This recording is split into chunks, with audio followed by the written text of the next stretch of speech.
Muy bien. Damos inicio a este video, a esta grabación. Eh, en esta ocasión nosotros lo que vamos a hacer es, en primer término, completar nuestra charla sobre el modelo de Harris, ¿sí? Que estábamos nosotros desarrollando. Entonces vamos a completar, ya nos faltaba casi nada para completar el modelo. Solamente quiero hacer algunas pequeñas puntualizaciones con respecto a lo que habíamos conversado en clases pasadas, ¿sí? Sobre todo con respecto a la última clase. Entonces vamos a hacer unos pequeños ajustes al modelito de Harris en la versión que estábamos presentando en la última clase, ¿ya? Entonces, recuerden, ¿no? Nosotros ya estábamos en el punto de estudiar el modelo de Harris con la introducción de competencia intersectorial, ¿sí? Entonces, solamente aquí estamos viendo la introducción de esto. No estamos viendo todos los efectos de la competencia intersectorial. Para eso está la lectura que yo les recomendé en las clases pasadas y que, bueno, también les recomiendo ahora, ¿no?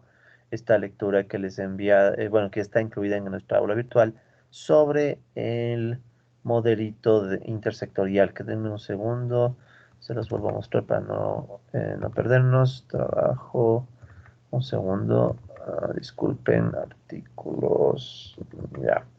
Entonces no olviden que está asignada entre las lecturas y está la lectura subida en nuestra aula virtual, ¿sí? Este artículo que, digamos, plantea un resumen de todo lo que hemos visto de los sectores de Marx, ¿sí? Y digamos que también integra de mejor forma todos los temas que hemos visto de sectores, equilibrio, redes, etcétera, ¿sí? Entonces, bueno, esperemos que se cargue, no hay problema. Pero a lo que voy es que en ese documento ustedes van a encontrar mucho más detallado y aclarado esta interpretación de los sectores, ¿sí? Entonces, lo que vamos a hacer en esta clase primerito es, bueno, esperemos mientras se abre esto, no importa. Vamos a hacer unas ligeras no diría correcciones, sino mejoras al modelo, ligeras, para que lo que ustedes lean empate un poco con lo que está en las láminas, ¿ya? La anotación está un poco cambiada, colegas, en eso sí les pido disculpas, pero es que es un trabajo que, esto está en desarrollo, ¿no? O sea, esto recién lo completé.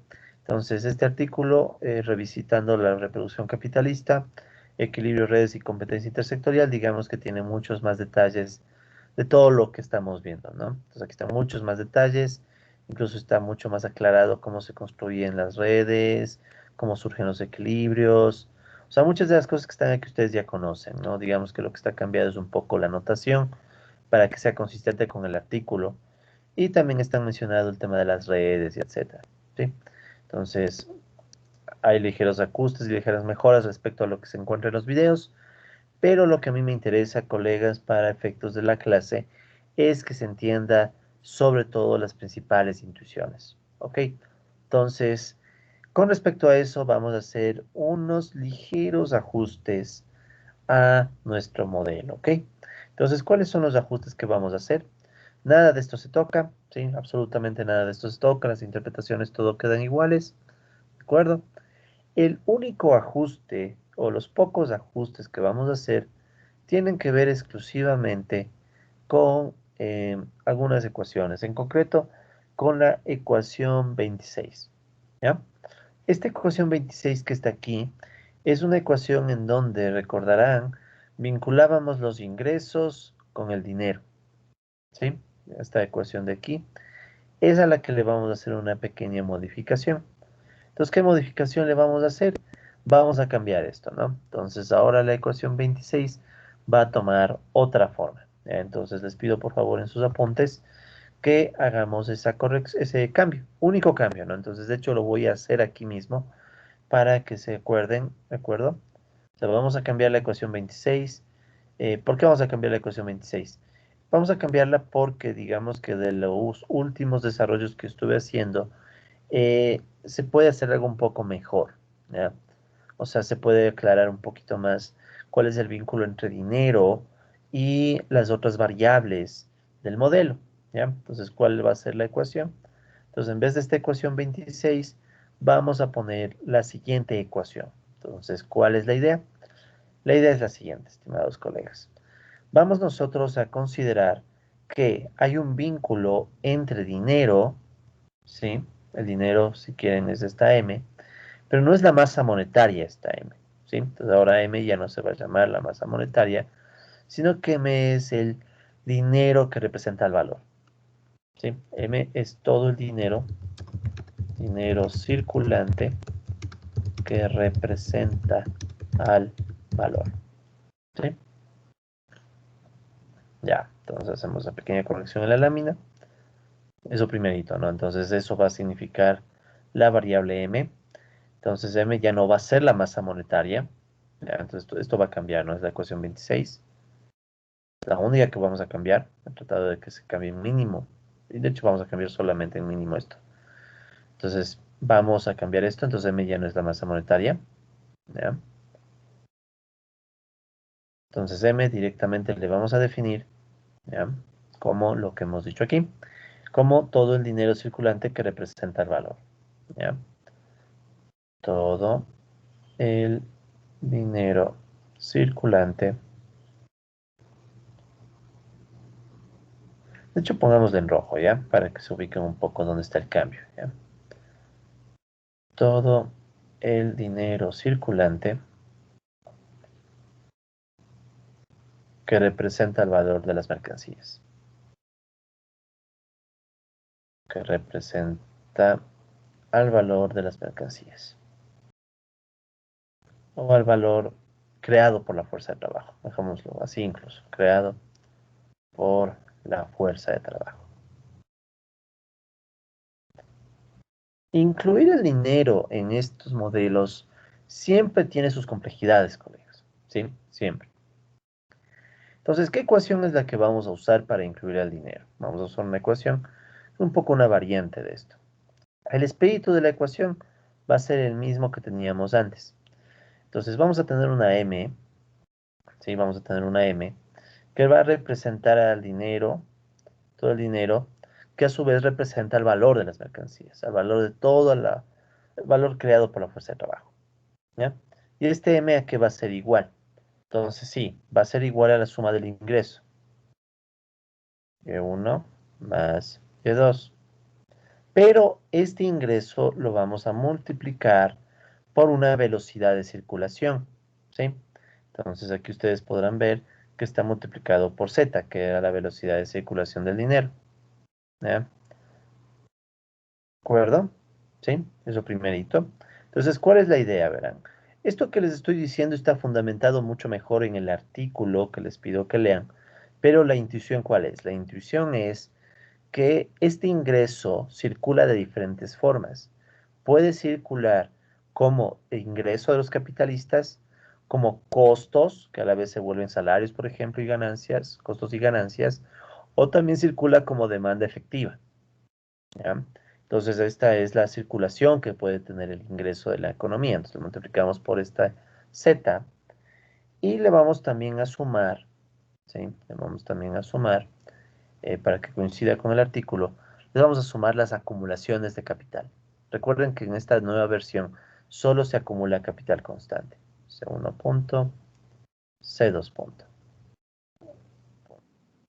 Y poníamos primas para indicar que estamos midiendo todos nuevos precios. Listo. ¿Por qué incluimos esto? Porque aquí está en cambio el dinero que está creciendo por la acumulación de capital.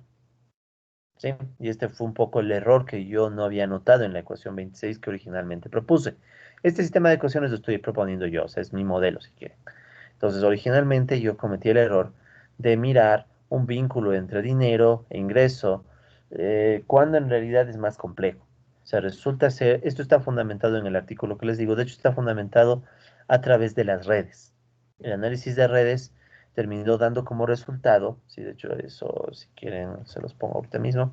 Entonces aquí en este artículo, cuando se estudia como quien dice con mayor rigor el tema de las redes, uno termina encontrando, déjenme ver si tengo mi artículo PDF, porque el Word me está dando muchos problemas. Un segundo. Bueno, mientras se carga, no hay problema. Es como les decía, ¿no? Eh, El tema es este, ¿no? Originalmente yo estaba vinculando ingreso, creo que reaccionó. Estaba vinculando ingreso con, em, sería ingreso con dinero, ¿sí? Así directamente, ingreso con dinero. Vamos a ver. Ya, disculpe. Está un poquito. Ah, ya, wow, ya no quiere reaccionar. Bueno, no hay problema. Entonces, bueno, no importa. El punto es este, ¿no? Originalmente yo solo estaba vinculando ingreso con dinero, pero con el estudio de redes, especialmente con una herramienta que ustedes van a poder ver, ya se cerró, no puedo creer. Disculpen, no entiendo qué le pasó. ¿Será que reacciona? Un segundo. No, no quiere reaccionar. Dejémoslo así, no importa. Ya, no vamos a perder tiempo ahí. Ya, entonces, como les decía, originalmente estaba vinculando ingreso con dinero, pero un análisis de redes ya más detallado, como el que les mando en este artículo, les permitirá ver que es más complejo. O sea, hay que tomar en cuenta que el ingreso circula, por eso es que lo multiplicamos por esta z. Esta vamos a seguir interpretando como una velocidad de circulación. Pero a la vez hay que tomar en cuenta también que el dinero se va o debe acoplarse al incremento causado por la acumulación de capital. ¿Sí? Entonces ese digamos que es un elemento que no estaba considerando yo, ¿sí? Entonces, ¿qué es lo que nosotros vamos a hacer? Vamos a poner esa ecuación como la nueva ecuación 26, ¿ya? Entonces, la nueva ecuación 26 va a quedar la velocidad de circulación multiplicada por el ingreso. No es la velocidad de circulación usual, ¿no? O sea, no es la velocidad de circulación que usualmente se ve en las ecuaciones monetarias, por ejemplo, en la identidad de Fisher, ¿sí? No es nada de eso, es otra velocidad de circulación. Y esto más el incremento del dinero asociado a la acumulación, C1 punto más C2 punto, y eso vamos a hacerle igual a M. ¿Ok? Es el único cambio que vamos a hacer en nuestras formulaciones, ¿sí? Donde Z es la velocidad de circulación del dinero en sus diferentes manifestaciones. ¿Ya? ¿Y a qué nos referimos por manifestaciones? Que el dinero puede manifestarse en este tipo de situaciones como al menos de tres formas. Puede manifestarse como ingreso de los capitalistas, puede manifestarse como la suma de costos más ganancias, o también puede manifestarse como demanda efectiva. No vamos a entrar más en el detalle de esto porque esto es una parte que no está considerada originalmente en el modelo que hemos visto en estos videos, pero en la lectura está complementado y justificado el porqué de esto, ¿sí? Así que ustedes por ese lado tranquilos, ¿no? Chévere. Entonces hacemos ese pequeño arreglo y aquí también donde dice velocidad de circulación del dinero en sus diferentes manifestaciones. ¿Ya? Listo. Muy bien. El resto de cosas no van a cambiar absolutamente para nada, ¿ya? Entonces vamos a dejar el resto de cosas tal como las teníamos, ¿ok? Para no alterar lo que hemos estudiado, porque igual no hace falta tampoco. Muy bien, entonces todos los desarrollos que teníamos de nuestro modelito siguen intactos. Lo único que vamos a hacer es un pequeño cambio en la ecuación que tiene que ver con el dinero, ¿sí? Entonces, todas estas ecuaciones que sacamos sobre el vínculo, los limitantes a la distribución sectorial del empleo, eso no se cambia para nada, ni tampoco las interpretaciones, ni las ecuaciones que estábamos sacando para los precios, ¿sí? Nada de eso va a cambiar, ¿ok? Déjenme ver, a ver, teníamos esto de aquí, W. Q1 menos M, ya, ¿de acuerdo? Entonces nada de esto cambia. Y nada de esto cambia tampoco. Ya. Este es donde vamos a tener cambios, ya en la ecuación 26. Entonces aquí vamos a tener algunos cambios que los vamos a ir aclarando, ¿no? O sea, es donde vamos a tener un poquito de modificación en nuestro modelo, ¿ya? Qué bárbaro, un segundo. Mm, Estoy teniendo problemas con mi equipo. Ahora funciona el Word y se está colgando. Voy a cerrar este Word. Creo que no sé, más nos está complicando la vida. Pero bueno, a ver. Entonces, ¿cuáles son las modificaciones, no? Entonces, como les decía, ahora la ecuación 26, ¿sí? O sea, es lo último que hicimos, lo que vamos a modificar un poco, ¿no? Entonces, ¿cómo se vería ahora la ecuación 26? La ecuación 26 decíamos que ahora se va a ver como una Z multiplicada por la suma de ingresos, Y1' más Y2' más la acumulación, ¿no? C1 punto prima más C2 punto prima y eso igual a M, ¿ya? Y ahora nos vamos a quedar solo con M, ¿eh? Entonces, ventajas, no va a haber muchos cambios en los pasos que están desarrollados aquí, porque Y1 y Y2 son P1, Q1 y más P2, Q2, esto no va a cambiar, ¿de acuerdo? Entonces ahora lo que agregamos, voy a hacerlo con rojo para que se pueda ver los cambios, ¿no? Entonces esto lo vamos a multiplicar por una Z, ¿sí? Más, entonces lo que ahora vamos a agregar es también esta consideración de qué va a pasar con C1 punto y C2 punto divididos, ¿sí? C1 punto más C2 punto, de hecho aquí también pongámoslo en rojo, ¿no? Para que se vea dónde estamos haciendo los cambios. ¿Ya? Disculpe, solo para que no haya ninguna duda, ¿no? C1 punto más C2 punto igual a M igual a M, ¿sí? Entonces recuerden que estábamos nosotros haciendo una división para L, ¿no? Para L1 más L2, que esto es L, ¿ya? Entonces una pequeña ventaja es que aquí ya nos queda simplemente la división de todo el dinero que circula, ¿sí? Todo el dinero que circula para toda la fuerza de trabajo disponible y empleada, ¿no? Ya, entonces esto de este lado no es gran cosa, así que lo voy a borrar. Entonces estos pasos que están aquí no se modifican. Eso es lo que yo quiero, no modificar esos pasos, sino, por ejemplo, aquí poner esto por un Z, más. Entonces, C1 punto y C2 puntos, si se fijan, es toda la acumulación. Toda la acumulación tiene que ser igual a todo el ahorro. S1 P1 más S2 P sub 2 sobre L1 más L2. ¿De acuerdo? Entonces, esto de aquí tiene esa ventaja sobre M para L. ¿Ya? Entonces, aquí tengo yo que hacer algunos pasos adicionales, pero no son muchos, ¿sí? No son muchos. Ya, el resto no cambia. Entonces aquí seguimos, volvemos al siguiente paso. Esto se queda como está, multiplicado por una Z. Lo que se va es esto, esta igualdad que está aquí, pero lo que está acá intermedio no se toca. Ya, esto no se toca. Entonces, ¿qué es lo único que vamos a hacer? Esto le vamos a agregar el efecto de la acumulación, ¿no? Entonces, más. Bien, ¿qué podemos hacer con S1P1 y S2P sub 2?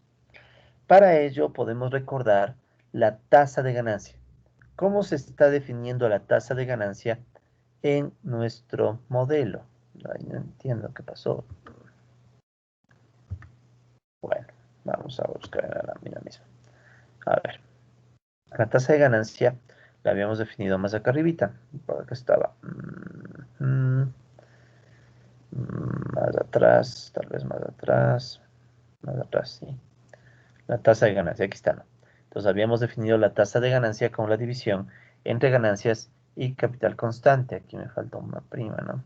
¿Ya? Dejábamos de lado el capital variable, ¿sí?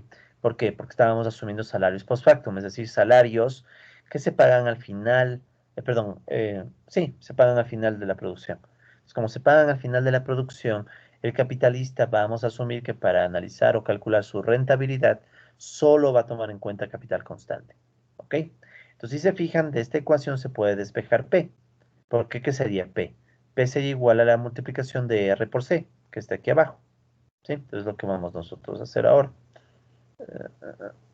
Solo falta que se me cuelguen las láminas, no entiendo. Un segundo, por favor. Disculpen, colegas. Los problemitas técnicos a veces ya se vuelven inevitables.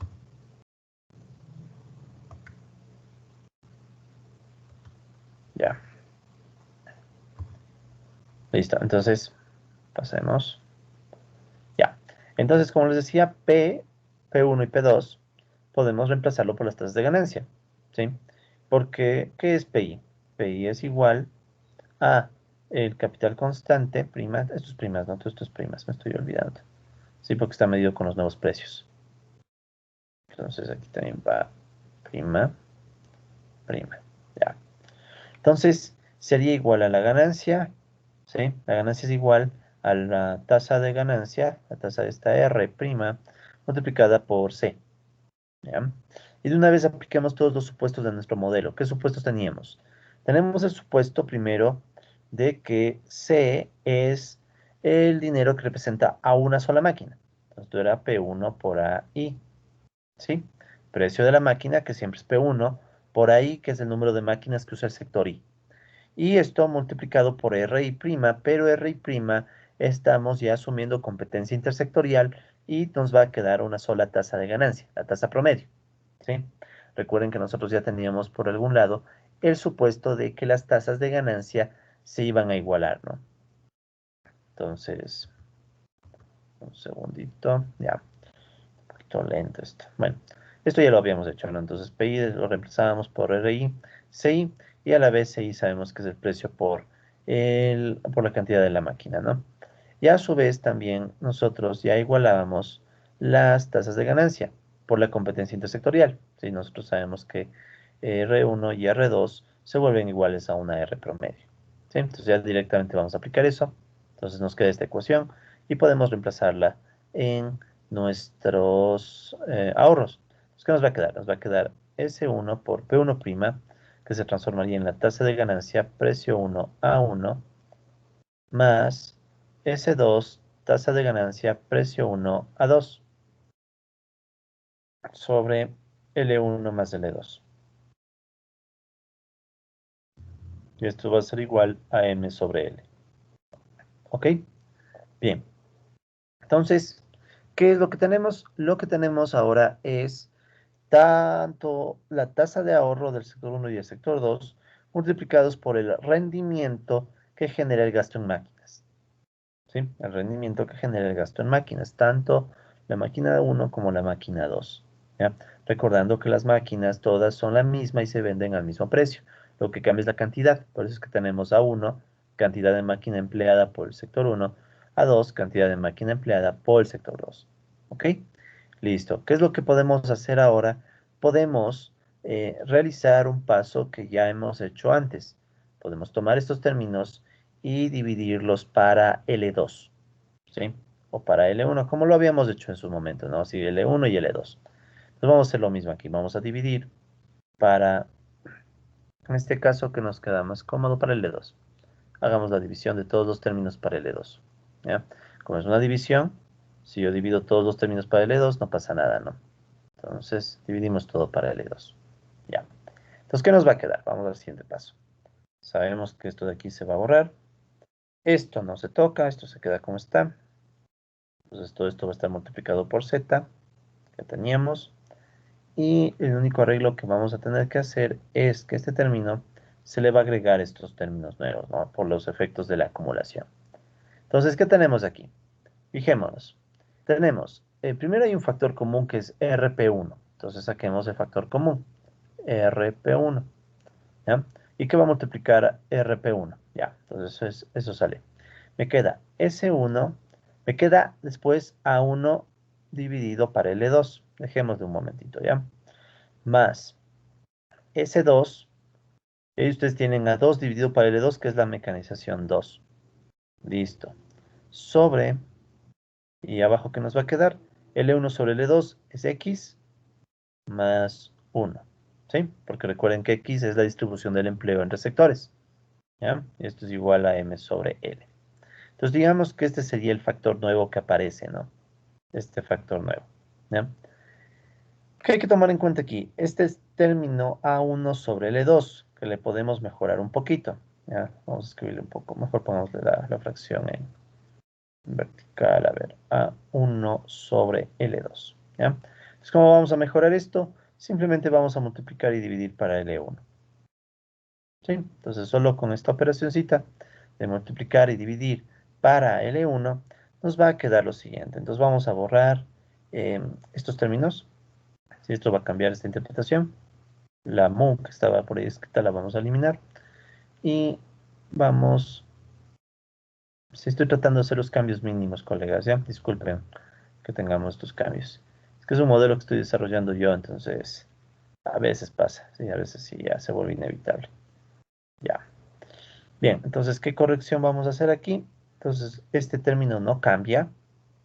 ¿sí? O sea, quien dice lo que estamos tratando de hacer es tomar en cuenta el rol de la acumulación en esta dinámica monetaria, si quieren. El rol de la acumulación y el rol del movimiento de los ingresos. ¿Ya? Ok, entonces, ¿qué vamos a tener? Más RP1 multiplicado. Entonces, ¿qué tenemos aquí? Es lo único que falta, ¿no? S1 por A1L1, mecanización 1, ¿sí? A1L1 y L1L2, X. Y absolutamente nada más. Más S2, M2, todo esto sobre X más 1 es igual a M sobre L. Listo, entonces ahora sí, esto ya lo podemos agrupar en una sola ecuación. Bien, entonces, ¿cómo nos va a quedar ya la ecuación final? Casi como la que teníamos, pero con un elemento extra, ¿no? Entonces aquí, denominador común, x más 1, nos va a quedar z por x p1 q1 más p sub 2 q sub 2, listo, más rp1, que este es el término nuevo, ¿no? S1 M1 X más S2 M2. ¿De acuerdo? Esta va a ser nuestra nueva ecuación, si no me equivoco, que estará la 36. Y esto va a ser igual a M sobre L. ¿Ok? Sí, entonces esta va a ser nuestra nueva ecuación, colegas, que la vamos a encerrar en un recuadro, ¿ya? Verde creo que está, ya. Entonces vamos a ponerlo en un recuadro, porque esta es la nueva ecuación que nos va a ayudar a construir o a terminar de construir esta interpretación del modelito de Harris, pero ya con competencia intersectorial. ¿Por qué sabemos que hay competencia intersectorial? Porque la tasa de ganancia es igual para los dos sectores. O sea, los capitales ya se movieron de un sector a otro y esa movilidad de capitales lleva a que todos terminen teniendo la misma tasa de ganancia. ¿Ya? Una cosa que no hemos discutido aquí es el mecanismo que lleva a esa igualdad. ¿Sí? Eso no lo hemos discutido. Pero no hay mucha magia en eso, está aquí en este artículo, ¿no? Entonces, en este artículo ustedes si lo leen, van a entender un poco el mecanismo que permite llegar a este punto, este equilibrio que estamos encontrando, ¿no? Entonces ahí está el mecanismo, cosa que lo pueden leer, pero no es vital para la clase. O sea, solo con entender que la competencia lleva a la igualdad de las tasas de ganancia es suficiente para nosotros, ¿ya? Por ahora. Entonces, bueno, vamos a ver si se le abren las láminas. Mientras se abren, seguimos con la clase. ¿Ya? Entonces, esta creo que es la ecuación 36, ¿no? Entonces, ecuación 36. Ya. Entonces, esta ecuación 36 lo único que ha hecho es tomar en cuenta el vínculo entre dinero, ¿sí? Ingresos, circulación de esos ingresos y el efecto de la acumulación, ¿ya? Pero todo escrito en términos de las constantes de nuestro modelo, ¿sí? Todo escrito en términos de las constantes de nuestro modelo. Ni me molestes un segundo. Documento original. Bueno, ya no sé ni qué pasó. Disculpen, colegas. A ver, entonces imagino que... A ver. Bueno, veamos. ¿Dónde está esto? Ya estamos por aquí. Ya, bueno, entonces hicimos las correcciones, ¿no? Ya me imaginaba. Esto de aquí no se corrigió. Bueno, a ver, entonces veamos esta ecuación 36, lo que me interesa ahorita. Ya le corrijo esto luego, ¿no? Porque si le pongo a corregir seguro que otra vez. ¿Ya? Ya le corrijo esta última parte. No hay problema. De la versión final de nuestras láminas. Quiero ver esta ecuación 36. Exacto, ya. Entonces aquí está la ecuación 36. Entonces ahí ustedes ya tienen la ecuación 36. Yo no sé, ando un poco errático aquí, esto es Z, disculpen. Z, Z, ya. Circulación del dinero, aquí está, en sus diferentes manifestaciones. No hace falta que eso esté aquí porque esto debería estar antes. Ya un segundo, disculpen, colegas. Esto debe estar aquí, en el momento que se explica Z. Bueno, mejor de una vez. Ya. Entonces Z. Entonces M, de una vez voy a recorregir esta lámina. Ya, discúlpenme un segundito. Nosotros escribimos que era M, más atrás. Aquí estaba, ¿no? todo el dinero circulante que representa el valor creado por la fuerza del trabajo. M es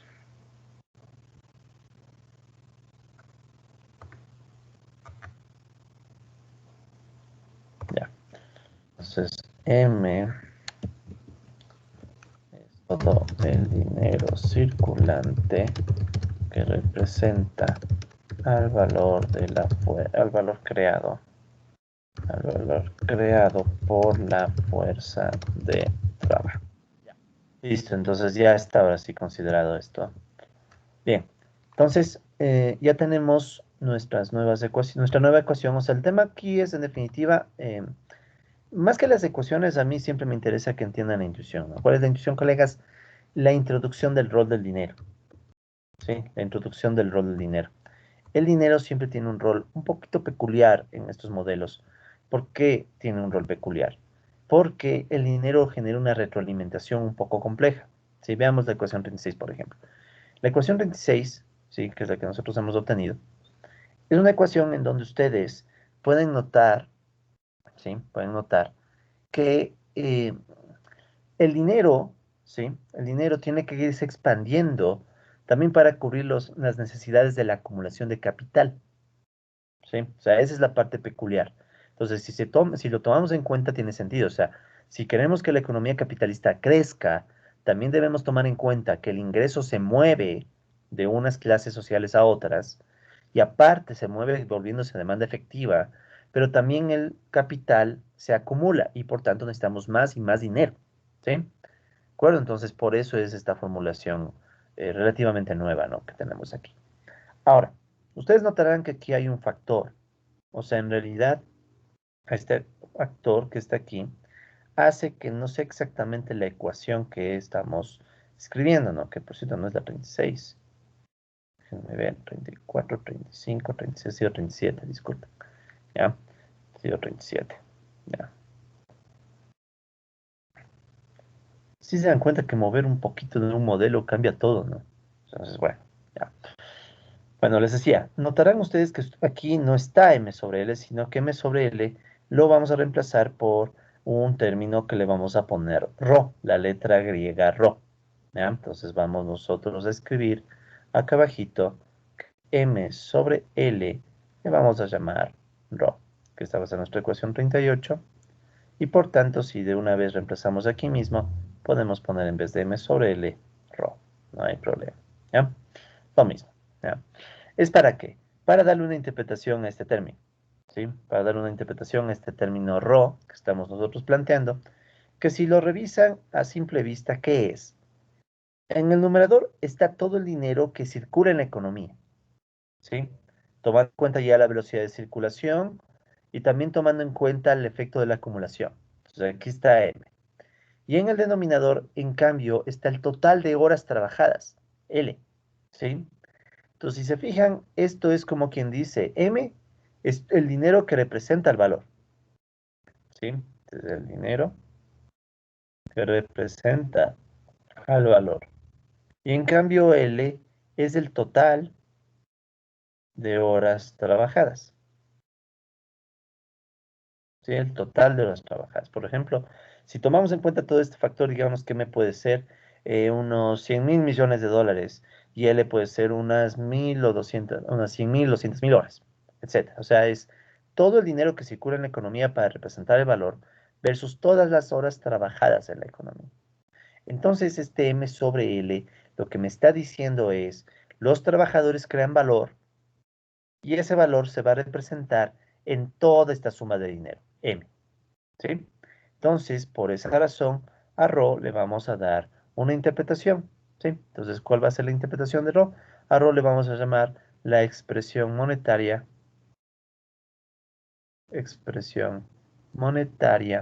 del tiempo de trabajo. Esta es una variable clave dentro de la literatura de la economía marxista, porque muestra el vínculo que justamente existe entre estas dos, entre el dinero total que se mueve en la economía y las horas trabajadas que crean el valor que respalda ese dinero, ¿sí? Y nosotros vamos a asumir que este término, este factor ρ, es constante. ¿Ya? Es el supuesto que nosotros vamos a poner.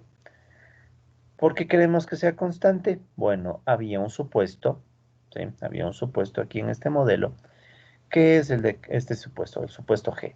Siempre existe el dinero disponible para que las mercancías circulen sin problemas de liquidez. ¿Ya? Entonces vamos a llevar esto. Entonces este supuesto es el que va a respaldar que este término que estamos planteando se mantenga constante. ¿Ya? Subo esto de aquí. Ya. Ok. Entonces ese es nuestra nueva variable, que la estoy poniendo en rojo porque es una variable clave, ¿no? Dentro de la literatura marxista. Y bueno, es bastante evidente, ¿no? Rho nos va a indicar el número de horas de unidad, perdón, el número de unidades monetarias por cada unidad de hora trabajada, por hora trabajada, ¿sí? Pongamos un ejemplo. Digamos que ustedes tienen, ¿sí? Pongamos un ejemplo, ¿sí? Rápido. Ejemplo. Digamos que ustedes tienen que M son unas 100 millones de horas, digamos, o 100, sí, 100 millones de horas, digamos, millones de dólares, perdón, no de horas.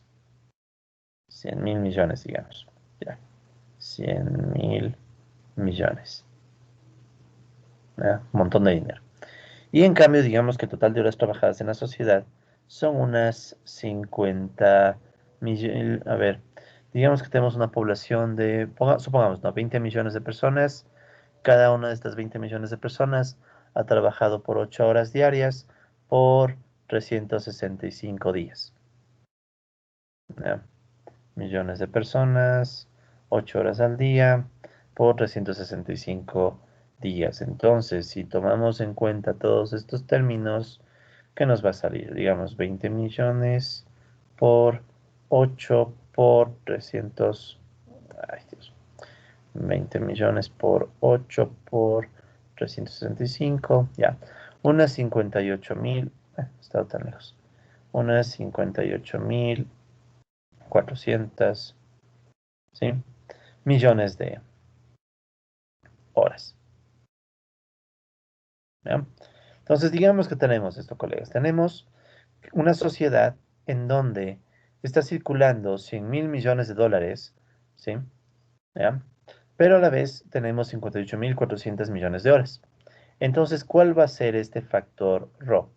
Ρ sería el factor que divide m sobre L. Si hacemos la división, ¿qué va a pasar? Millón con millón se van a simplificar, ¿no? Chao, millón con millón. Entonces sería de hacer la división de 100.000, 100, 2, 3, para 58.400. Nos da 1,71. ¿Ya? 1,71, ¿qué? Entonces aquí ustedes verán que son dólares por hora. ¿Sí? O sea, por cada hora trabajada, en este ejemplito chiquito, en una hora trabajada, esta sociedad tenía 1,71 dólares. ¿Sí? Entonces es un factor que me permite, de hecho, ver el paso de horas a dinero. ¿Sí? Que ustedes pueden ver que es algo completamente realizable y calculable, ¿no? Lo importante es entender esta M, ¿ya? Lo importante es entender esa M. Entonces esta M no es el PIB. Esta M, entiéndase que es todo el dinero que circula, que es el PIB multiplicado por la velocidad de lo que circula, más el efecto de la acumulación, que hace que aumente cada vez más el dinero. ¿Ok? Listo. Bien, entonces, con todo esto, colegas, podemos ahora sí hacer lo siguiente. Las ecuaciones 34, 35, 36 y 37, ¿sí? Nos van a dar un sistema de ecuaciones, ¿ya? Entonces, si quieren, vamos aquí una línea y digamos, en resumen, ¿ya? En resumen,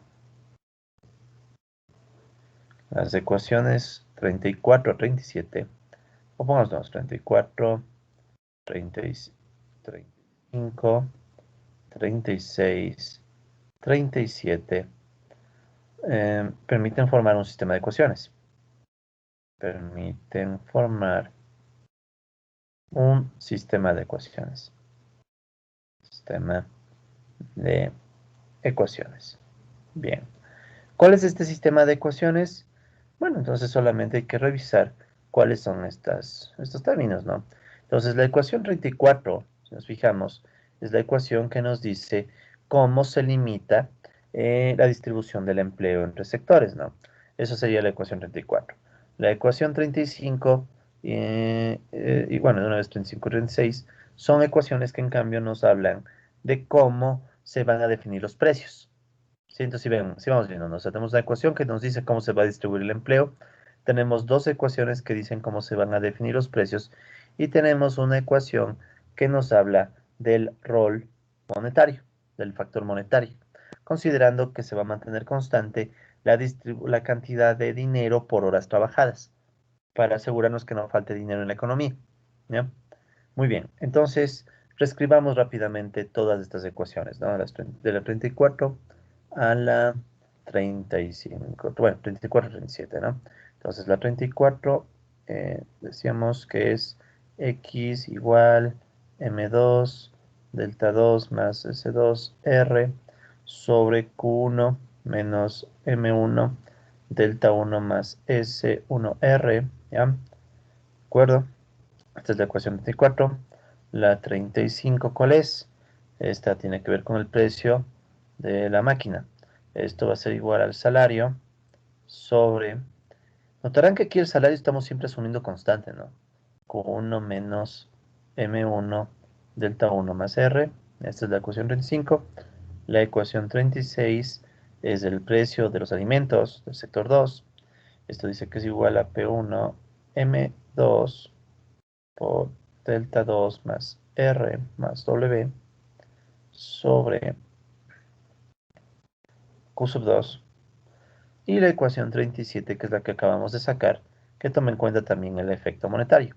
Entonces la velocidad a la que circula el ingreso, x P1 Q1 más P sub 2 Q sub 2 más R P1 que multiplica a S1 M1X más S2 M2, ¿ya? Todo esto dividido para x más 1, ¿ya? Y todo esto terminado aquí tiene que ser igual, voy a moverlo un poquito para poder incluir la igualdad, tiene que ser igual a la constante ρ. O sea, va a ser igual a la expresión monetaria del tiempo de trabajo, ¿sí? Que es constante para asegurarnos de que siempre vamos a tener el dinero disponible para poder realizar la circulación de las mercancías. Esto en inglés, esta expresión monetaria del tiempo de trabajo, de hecho se les llama MELT, Monetary Expression of Labor Time, que probablemente ya la hemos citado antes, y es una variable que tiene su historia en la literatura económica marxista. En el artículo que les incluyo hay algunas referencias, ¿no? De quiénes son los primeros autores que plantean eso y etcétera. Pero bueno, no nos interesa eso, lo que nos interesa es que ya tenemos ahora sí un sistema de ecuaciones, ¿sí? Un sistema de 4 ecuaciones, de hecho, ¿no? Tenemos 4 ecuaciones. ¿Cuáles son las variables en este sistema? ¿Sí? Entonces, en concreto tenemos aquí 4 ecuaciones con 4 variables endógenas. ¿Qué queremos decir con variables endógenas? Recuerden, son las variables que se definen dentro del modelo. ¿Cuáles son las variables que se definen dentro del modelo? Se va a definir la distribución del empleo, X, se va a definir el precio del sector 1, el precio del sector 2 y la tasa de ganancia. ¿Sí? Estas son las variables que se van a definir en este modelo. El resto son constantes, o sea, variables exógenas. ¿Sí? 4 variables, 4 ecuaciones, coma, el resto de términos son constantes. O si queremos, podemos decir que son variables exógenas, variables que se definen fuera del modelo. ¿Ok? Muy bien, entonces ya tenemos nuestro sistema de 4 ecuaciones, donde las ecuaciones 34, 35 y 36 son las que ya teníamos, no hay novedad. La que cambió un poco es la que reestructuramos en este momento, que es la ecuación 37, para tomar en cuenta el efecto de la acumulación y la circulación del ingreso. ¿Ok? Bien, entonces lo que queda por hacer es la resolución de este sistema de ecuaciones que estamos viendo en pantalla. Ahora, así como lo vemos, parece un sistema de ecuaciones relativamente inocente, ¿no? Relativamente inocente, pero no lo es, ¿ya? Es un sistema de ecuaciones un poco complejo, ¿sí? Un poco complejo, porque si se fijan, ¿dónde nace la complejidad? Por un lado, en el rol de la tasa de ganancia. La tasa de ganancia aparece como numerador y denominador en algunas de estas ecuaciones. ¿Sí? 1. X es otro factor que genera líos, porque X también aparece como numerador y denominador en esta ecuación, por ejemplo. Aparte los precios, vean cómo hay una retroalimentación, como el precio 1 afecta al precio 2. Entonces es un sistema no lineal, ¿sí? Un sistema de ecuaciones, entre paréntesis, si quieren pongámoslo aquí, no lineal. ¿Ya? O sea, no es un sistema lineal, no es un sistema que nos dice que las ecuaciones van a salir linealmente, no, es un sistema no lineal que de hecho la resolución a mano es complicada, bueno, o es laboriosa más que complicada. Entonces, para resolver ese tipo de sistemas, no les voy a mentir, uno ya puede apoyarse a través de softwares, ¿sí? Entonces, de hecho aquí yo tengo, déjenme ver, uno puede resolver estos sistemas de ecuaciones con un software. El que a mí me gusta usar más es el Wolfram Mathematica. Entonces, con el Wolfram Mathematica uno puede ponerle al software cuáles son las ecuaciones del modelo y el software se encarga de resolverte las incógnitas, ¿no? Tú lo que le haces al software, ¿qué es? Indicarle cuáles son las variables. Entonces tú le dices, ok, pongo estas 4 ecuaciones y le aviso al software de que las variables son estos términos, X, P1, P2 y R, y le pides resolver, ¿sí? Entonces, porque yo ya hice ese ejercicio, sé que este modelo, que déjenme ver si es este mismo, no, no es este. Disculpen, tengo un montón de cosas regadas aquí, disculpen, este sea. Entonces, eh, resulta ser que la resolución no es tan trivial, ¿sí? Entonces aquí, bueno, no se fijen mucho en esto, ya se ve que está un montón de cosas, no se preocupen. He tratado de presentarles solamente ya los resultados resumidos, ¿no? No se preocupen de lo intermedio. Quiero es mostrarles la resolución del sistema, ya. Entonces aquí el sistema que estamos resolviendo, que aquí está con el nombre de sistema de largo plazo. Entonces no quiero que se fijen en las notaciones, porque hay ligeros cambios, ¿no? O sea, esta es la notación ya del artículo que les estoy compartiendo. No es igual a la notación que tenemos en las láminas, ¿ya? Ahí me disculpo porque tuve que reestructurar un poco de cosas, pero bueno, lo importante, tienen 4 ecuaciones que en esencia son las mismas 4 ecuaciones que las que nosotros hemos encontrado, ¿sí? Son estas 4 ecuaciones. Entonces, ¿qué hacen ustedes en el software? Ponen las 4 ecuaciones, ¿sí? Construyen y le ponen nombres por lo que están 4 ecuaciones. Aquí construyen el sistema. Noten que aquí hay un 3. Este 3 es la velocidad, esta Z, que a mí me salió 3 ya cuando hice un enfoque de redes. ¿Ya? No se estresen mucho por eso. La intuición, la idea es lo que me interesa que mantengan. Tenemos 4 ecuaciones. Entonces, ¿qué es lo que hacemos? Le pedimos al software que resuelva este sistema, ¿sí? Para estas variables. Entonces, si ven, aquí están las variables X, precio 1, precio 2, y aquí está pi, que en realidad es la tasa de ganancia R. ¿Ya? Aquí yo lo llamé pi cero, pero en realidad es la tasa de ganancia R. ¿Ya? Ok, entonces nos queda una resolución, pero me tocó para poder hacerle entendible, hacer simplificaciones. Si no salen unas soluciones muy complejas, ¿sí? De hecho salen 2 soluciones, porque es un sistema no lineal, pero una de estas soluciones sale negativa, entonces solo nos concentramos con la solución que sale positiva, ¿ya? Entonces, no me interesa, no doy tiempo tampoco penosamente para entrar en el detalle de cómo se reconstruyen estas ecuaciones, de cómo se usa este software, cómo se usa el Wolfram Mathematica, etcétera. Pero, como siempre, en este curso me interesa que sepan que existe. Entonces, ustedes, si algún rato construyen sus propios modelos, en vez de hacer todos los pasos a mano, pueden construir el modelo y luego pedirle al software que les resuelva.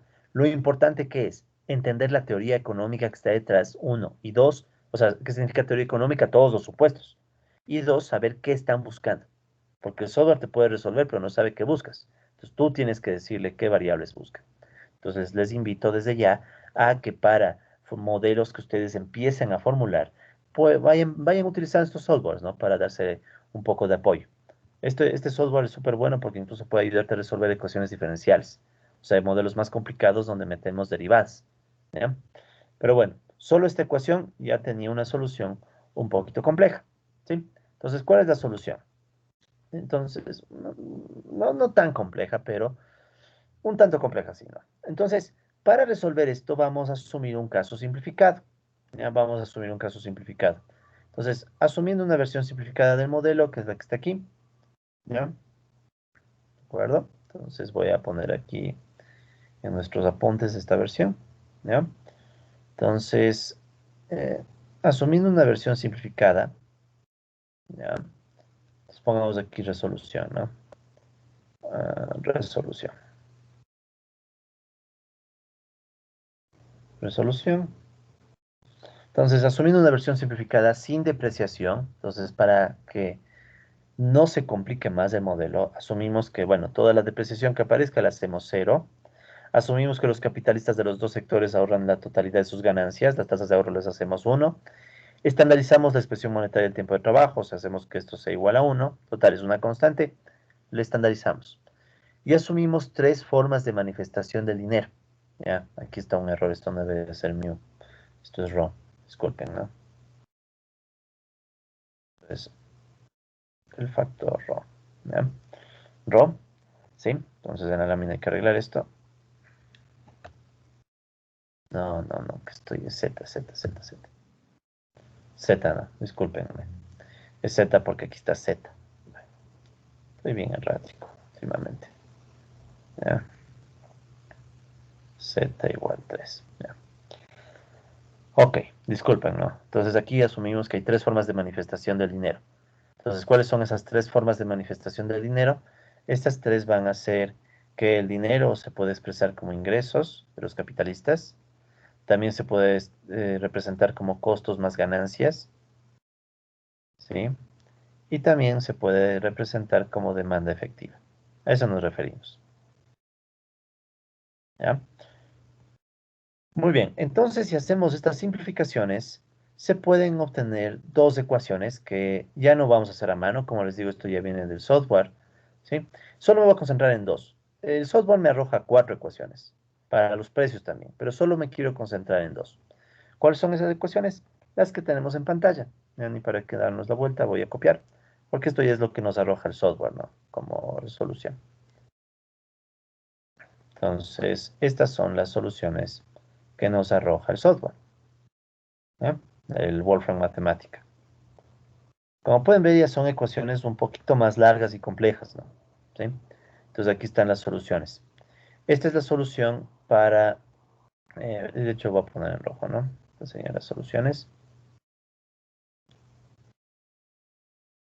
las líneas, ¿ya? ¿De acuerdo? Entonces, estas son las soluciones del caso simplificado, ¿no? O sea, de este caso que estamos asumiendo ahorita simplificado, ¿no?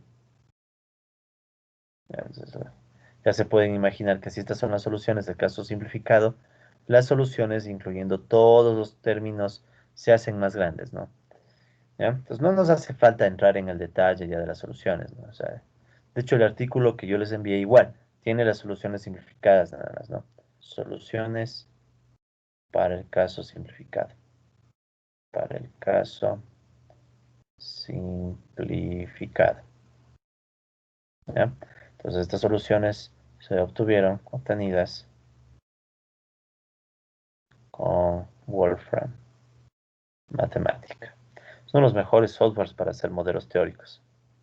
Uno no creyera que hay eso, no, pero sí, existe este software. Entonces, tenemos estas soluciones donde ven que esto es complejo, ¿no? O sea, aquí ven que X estrella y la tasa de ganancia estrella dependen de algunos factores, ¿no? Y aparte de esta raíz, ¿no? Entonces, no voy a entrar en la lógica de cómo interpretamos esta ecuación en rigor, porque no tiene sentido, ¿ya? Más bien, les muestro en el software mismo, ¿sí? Aquí tienen una partecita en donde tienen el sistema de ecuaciones, sistema de largo plazo. ¿Por qué le estamos llamando sistema de largo plazo? Y de hecho estas son soluciones de largo plazo, ¿sí? Son soluciones de largo plazo. ¿Por qué son de largo plazo? Son soluciones de largo plazo porque recuerden que es en el largo plazo que asumimos que se igualan las tasas de ganancia. En el largo plazo se igualan las tasas de ganancia. Eso es que les llamamos de largo plazo. En el largo plazo se igualan las tasas de ganancia por la competencia intersectorial. Por la competencia intersectorial.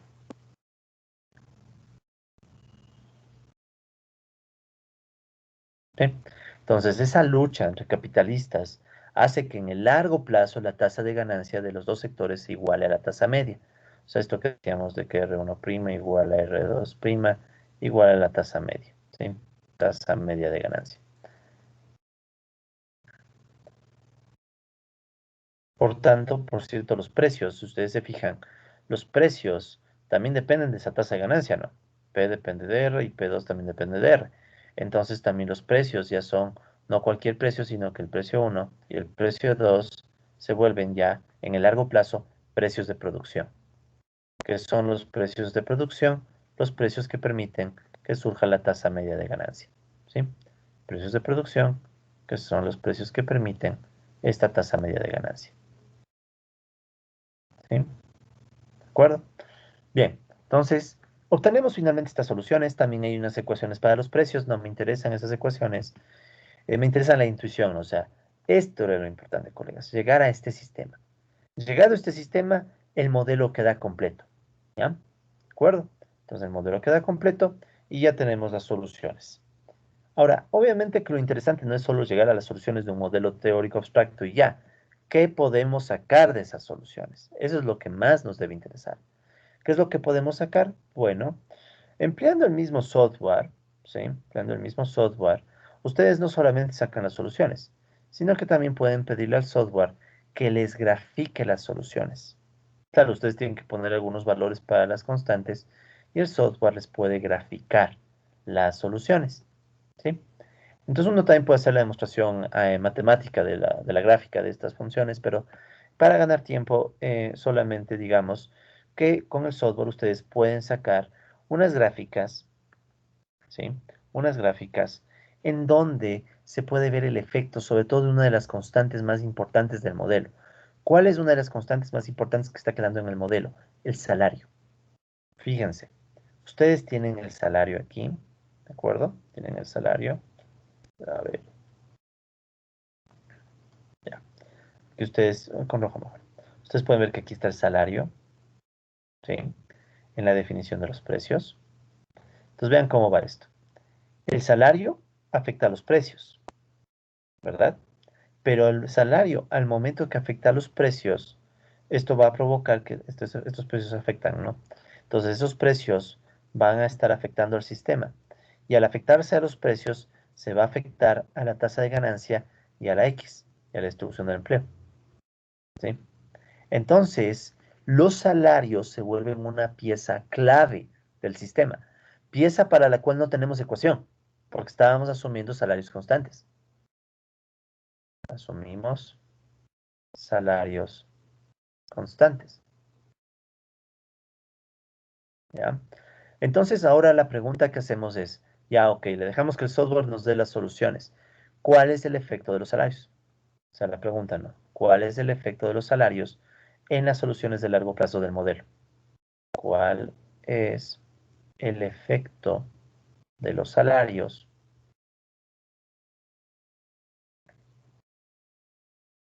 en la solución de largo plazo del modelo o en las soluciones de largo plazo del modelo? ¿Por qué me interesa el salario, colegas? A ver, me interesa el salario por una razón, el modelo de Goodwin, ¿sí? En el modelo de Goodwin recuerden que era lo que pasaba. Los trabajadores y los capitalistas están luchando y en esa lucha el salario dependía de la curva de Phillips. Recordarán, ¿no? En el modelo de Goodwin.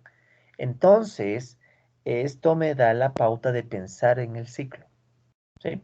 Entonces, ¿cuál es el efecto, colegas? Bueno, el efecto se puede ver a través de esta gráfica, que de hecho es la gráfica que obtenemos usando, como les digo, este software, ¿no? Entonces, el software de matemática también les ayuda a obtener gráficas de funciones, ¿sí? Aquí está todo el código para hacer esto, ¿ya? No tenemos el tiempo para ver el código a detalle, ¿no? Si no les enseñaría a hacer las funciones con gusto, pero estamos medio apretados de tiempo. Pero les quiero dejar con esa idea, ¿no? O sea, en general, no solo para esta clase, sino en general, puede ser que cuando ustedes se enfrentan a modelos y quieran ver las gráficas, pueden utilizar Wolfram Matemática para que les saque rápidamente las gráficas, ¿no? Ok, entonces, ¿qué es lo que vamos a hacer? No vamos a perder mucho tiempo, vamos a copiar estas mismas gráficas para nuestros apuntes, ¿sí? Entonces aquí están estas gráficas Esas gráficas ya nos dicen justamente la respuesta a nuestra pregunta, ¿cuál es el efecto que tiene sobre las soluciones del modelo la variación del salario, o el salario, ¿no? Entonces, ¿qué es lo que podemos ver en estas gráficas, colegas? ¿Sí? Estas gráficas que se construyeron con valores relativamente aceptables, ¿no? ¿Ya? No se preocupen mucho de los números, porque es una resolución numérica, no se preocupen mucho de los números. Preocupémonos de la lógica, ¿sí? La lógica. ¿Qué es X? Sí, aquí está la variable X. X recuerden que es la distribución del empleo, distribución sectorial del empleo, ¿sí? Entonces recuerden, ¿no? X estrella era la distribución del empleo. O sea, esto era igual a L1 sobre L2, distribución sectorial del empleo. Distribución sectorial del empleo. O sea, cuánto empleo va al sector 1, cuánto empleo va al sector 2. P1 estrella es el precio de producción. ¿Qué significa precio de producción? Este es el precio que hace que la tasa de ganancia 1 sea igual a la tasa promedio. ¿Sí? Precio de producción del sector 1, o sea, de los medios de producción. O sea, este es el precio de producción o el precio que hace que la tasa de ganancia del sector 1 sea igual a la tasa promedio. P2 estrella es el precio de producción del sector 2.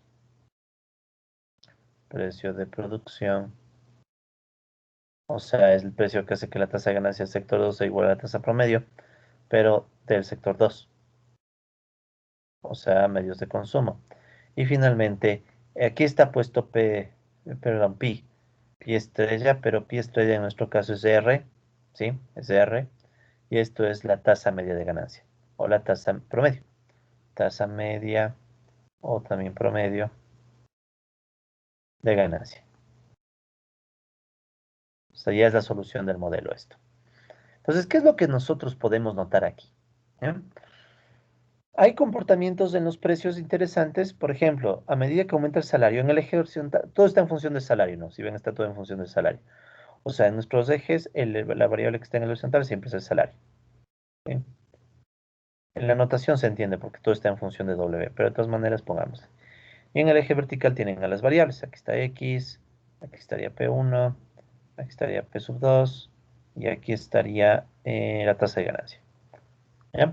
Entonces, ¿qué es lo que podemos notar, colegas? Unos comportamientos económicos, ¿qué es lo que nos interesa ahora? Vean esto, por ejemplo, ¿no? Si el salario sube, ¿qué sucede con los precios? Hay cierta tendencia a subir, ¿sí? Podemos ver que hay una pendiente positiva, ¿ya? Aunque este es un comportamiento un poco raro, ¿no?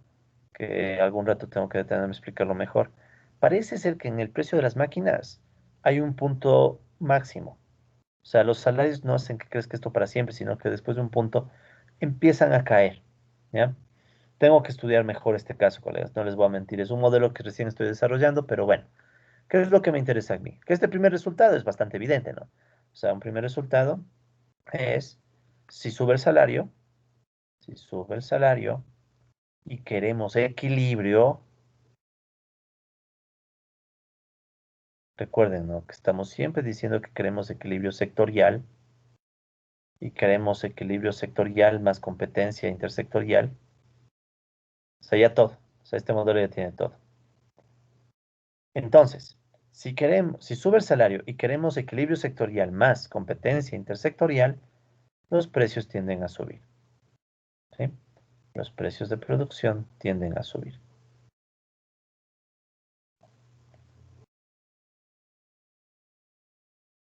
Tienden a subir.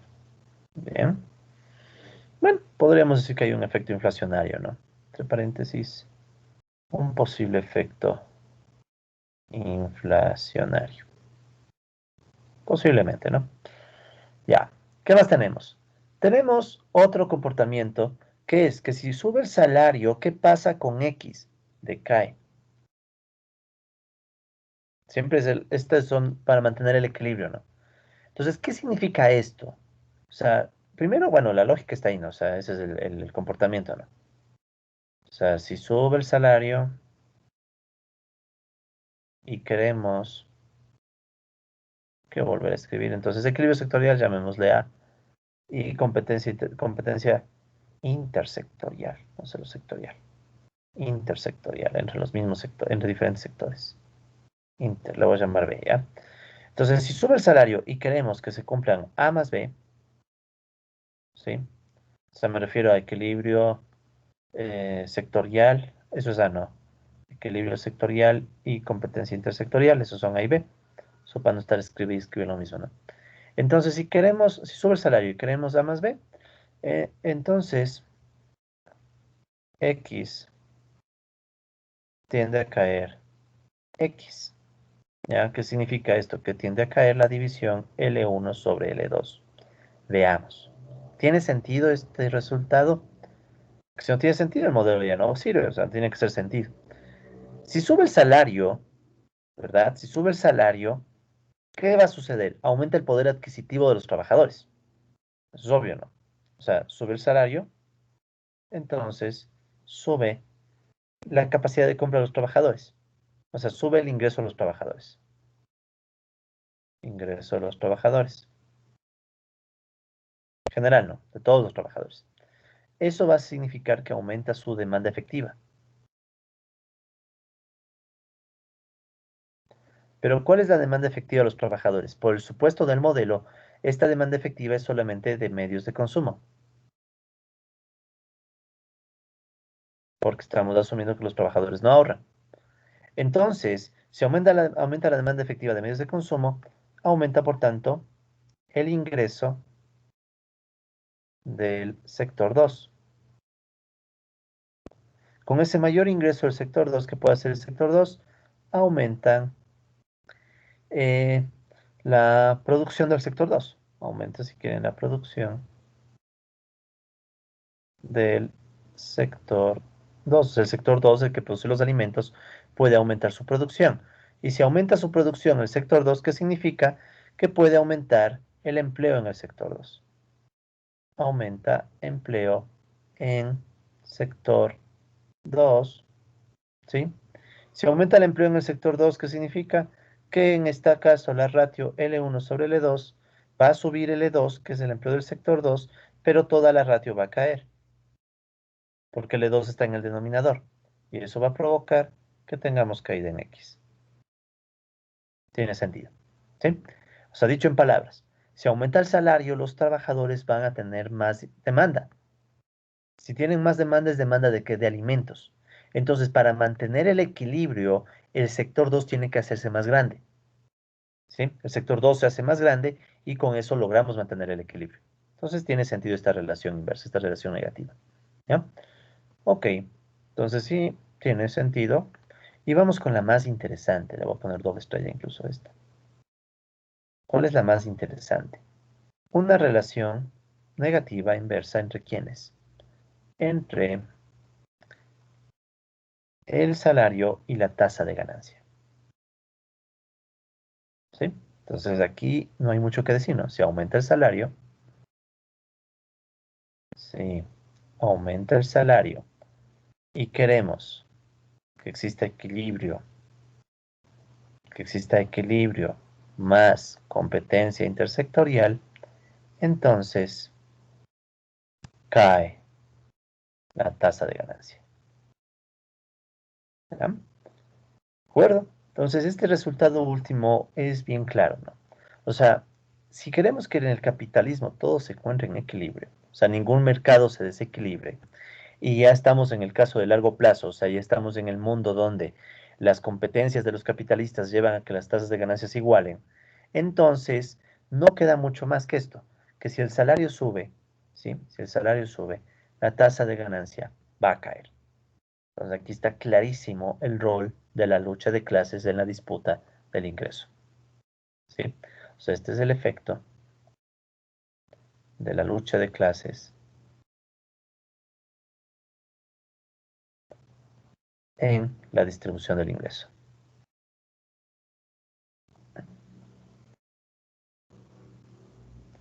¿Ok? Muy bien. Ahora, para ir completando la idea. Y ahí cerrando. Entonces, estas son las condiciones que tienen que darse para que se mantenga el equilibrio sectorial. Bien peculiar, ¿no? Es una cosa bien peculiar, ¿no? O sea, la solución que nos da, que ojo, es una solución simplificada porque hemos puesto como supuestos que no hay depreciación, o sea, todos estos supuestos adicionales, ¿no? Para que se nos haga más simple el modelo. Pero ya nos da un espacio para pensar en, bueno, ¿cómo será para modelos más complejos?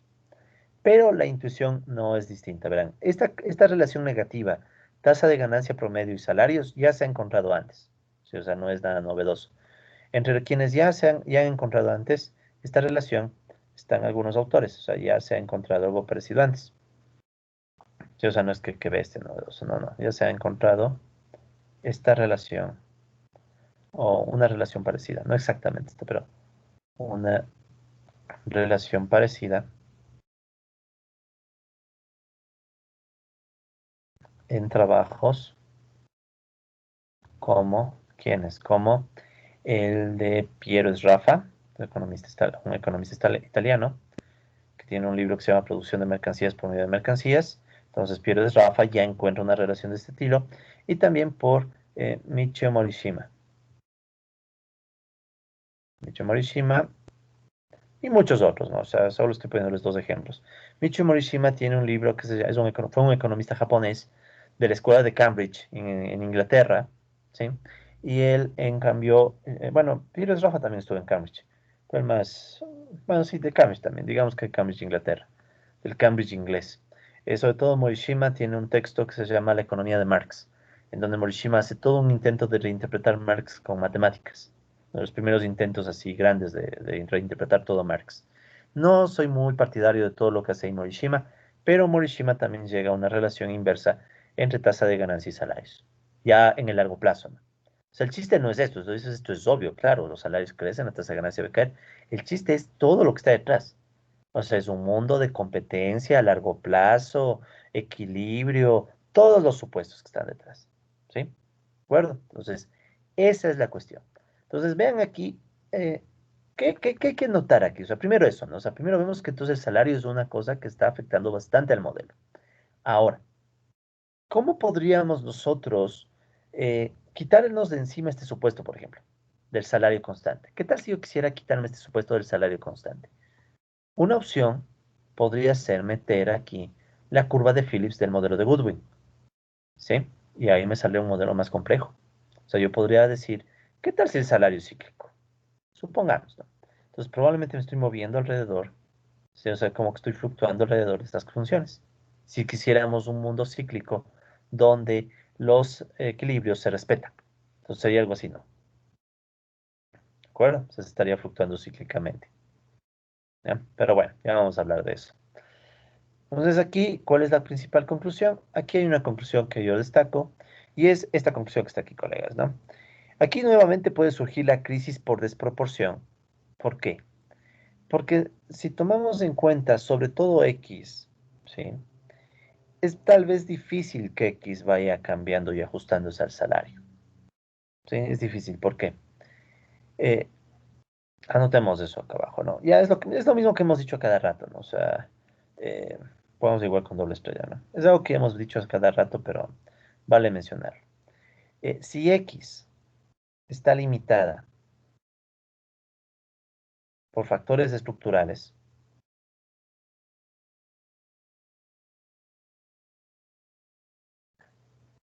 por ejemplo, en el capitalismo desarrollado, en el capitalismo desarrollado, podría pasar que X sea muy alta versus el capitalismo subdesarrollado. Claro que aquí no es una duda, bueno, ¿qué es desarrollo, subdesarrollo en el capitalismo? Pero vamos a quedar solo con la intuición, ¿no? Subdesarrollado puede pasar que X sea bajo. ¿Por qué no? O sea, recuerden que X es L1 sobre L2, ¿sí? X es L1 sobre L2. En el capitalismo desarrollado probablemente haya más L1, ¿sí? O sea, aquí X igual L1 sobre L2, tal vez haya más L1. ¿Por qué? Porque uno es el sector de las máquinas. Entonces, tal vez hay más empleo de máquinas en el capitalismo desarrollado. En cambio, en el capitalismo subdesarrollado, recuerden que L2 es el de los alimentos. Tal vez hay más empleo de producción de alimentos en el capitalismo subdesarrollado. Tal vez, ¿sí? Sobre todo, más que eso, digamos que el E1 sería muy bajo, ahí es más fácil de verlo. En el capitalismo subdesarrollado casi no hay gente dedicada a producir máquinas, o muy poquito, porque el capitalismo subdesarrollado importa las máquinas. Entonces, si notan, no es que X es una variable que se puede mover fácilmente. X tal vez es una variable que está limitada por factores estructurales. Entonces, en realidad, si quieren, esta X que está aquí, podríamos, si queremos, ponerle una línea horizontal y decir que esa línea horizontal tal vez es la X estructural. Ya voy a poner esta. Ya, esta es nuestra X estructural. Esta X estructural puede depender del tipo de capitalismo en el que vivimos, desarrollado o subdesarrollado. Entonces, ¿qué pasa si baja el salario? Baja el salario, pero nuestro capitalismo no puede ajustarse. No podemos de la noche a la mañana decir vamos a poner más gente en las máquinas o en los alimentos, porque esto depende de factores estructurales. Surge la posibilidad de crisis. O sea, puede ser que la X que tú necesitas para el equilibrio está acá abajo. Digamos que este es el salario, ¿no? Para este nivel de salario, tú necesitas esa X, pero tu estructura tiene esta otra X. Entonces ya pueden ver que hay un desequilibrio, ¿sí? Entonces este desequilibrio puede surgir y ese desequilibrio te puede trastocar todito, ¿ya? ¿Ok? Claro, ¿qué determina esta X? Como les digo, es un factor estructural, pero habría que aclarar mejor cómo no. O sea, puede ser que entre los factores estructurales estén, como les digo, el hecho de que un país sea periférico y el otro país sea central. Estados Unidos. Estados Unidos seguro que tiene empleo alto en máquinas, entonces X debe ser alto. Ecuador no tiene casi nada de empleo en máquinas, X debe ser bajo. Pero igual, no son factores que cambian de la noche a la mañana. Entonces, el salario en cambio puede fluctuar por el modelo de Goodwin. Entonces, si el salario fluctúa, ¿qué pasa? Que tranquilamente puede surgir el desequilibrio y surge la posibilidad de crisis. ¿Ok? Entonces, esa es una de las conclusiones más importantes de este modelo. ¿Ok? Esa posibilidad de que una X de largo plazo no necesariamente coincida con la X estructural de la economía que estamos estudiando. ¿Ok? Chévere.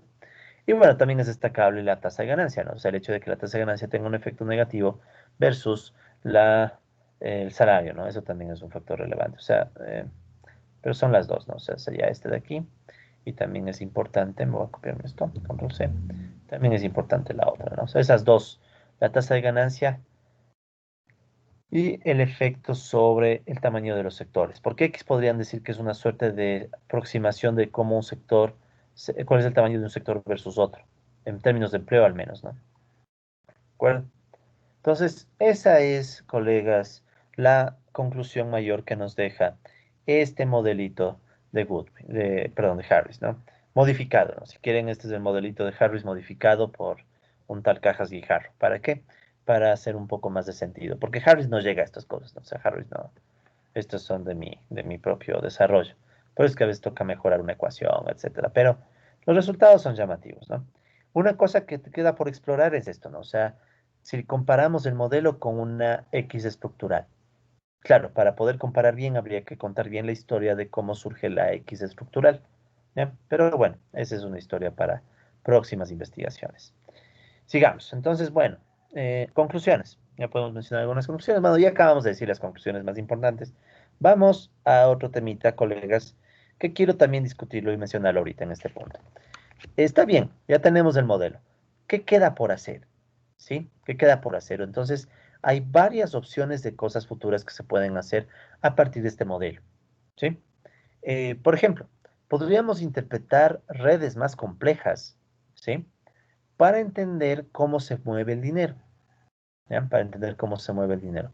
Como yo les decía, la ecuación que acabamos de corregir, o no corregir, yo diría mejorar, ¿sí? Esta ecuación monetaria, esta ecuacióncita que está acá arriba, está. Esto nace de un análisis de redes, más complejo que el que vimos en clase, ¿ya?